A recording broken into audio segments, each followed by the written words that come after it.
That's how a snack becomes a symbol. A packet of noodles turns into a badge of bravery, and bravery becomes a marketable emotion.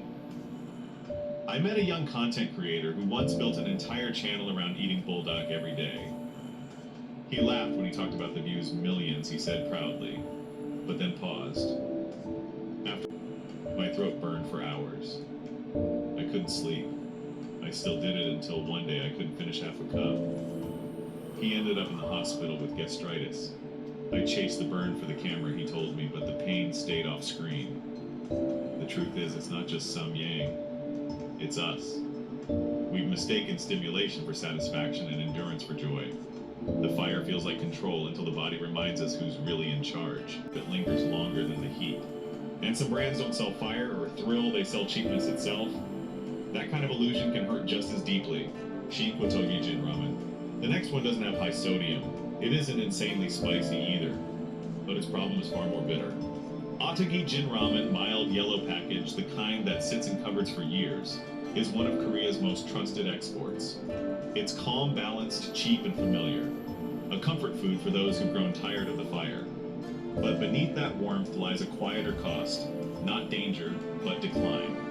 One pack sells for roughly $1, feeding millions of students, workers, and retirees around the world. That price is the heart of its success and its tragedy.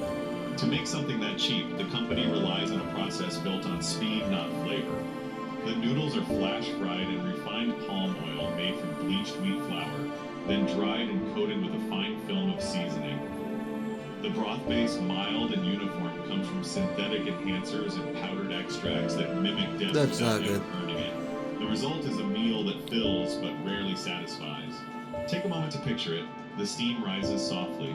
The aroma fades fast. The first bite feels fine, but the second already feels tired, leaving a faint, greasy residue on the lips. It's warm, yes, but strangely hollow, like a song played one note too long. And that's the truth. Most people taste pretty much like just a really empty. bad Economically, real broth takes time and ingredients. Flavor extracted from bone or kelp costs more than powdered shortcuts. When a factory has to produce tens of thousands of packs per hour, the system rewards efficiency, not craft.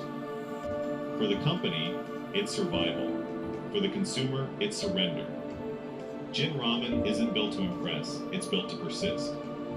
It offers the illusion of stability in an unstable world, especially for those living alone, counting change, or simply too tired to cook. One elderly man I spoke to said he buys it by the case. It's all I can afford, he admitted, and it keeps me full. When asked how it tastes, he smiled faintly. It tastes like being alone, but it's warm. That's the unseen toll of it. Being alone? The very process that makes this ramen affordable, what once made food human patience, balance, and care. What's left is a product that works perfectly for its price, and terribly for the soul. If food fills us but leaves us empty, what kind of hunger are we really feeding? The bowl is full, but the flavor is gone, and that's the real price of cheap comfort. Say Indomie Goreng. It's the one brand you can find anywhere from Lagos to Los Angeles. But being everywhere doesn't mean being safe. Indomie Goreng is more than just instant noodles. It's a global comfort symbol. Students abroad, workers far from home, and entire families turn to it as the one taste that never changes.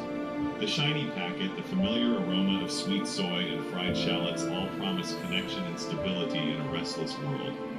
Yet beneath that comfort lies something fragile, a chain of shortcuts stretched thin across continents. In 2023, several Asian and European markets were traces of a sterilizing compound banned in food production. Later that year, independent tests in Hong Kong and Taiwan found oxidized oil residues in certain fried noodle varieties, a byproduct of industrial palm oil reused beyond safe cycles. None of these cases caused immediate harm, but they raised a harder question: how much can global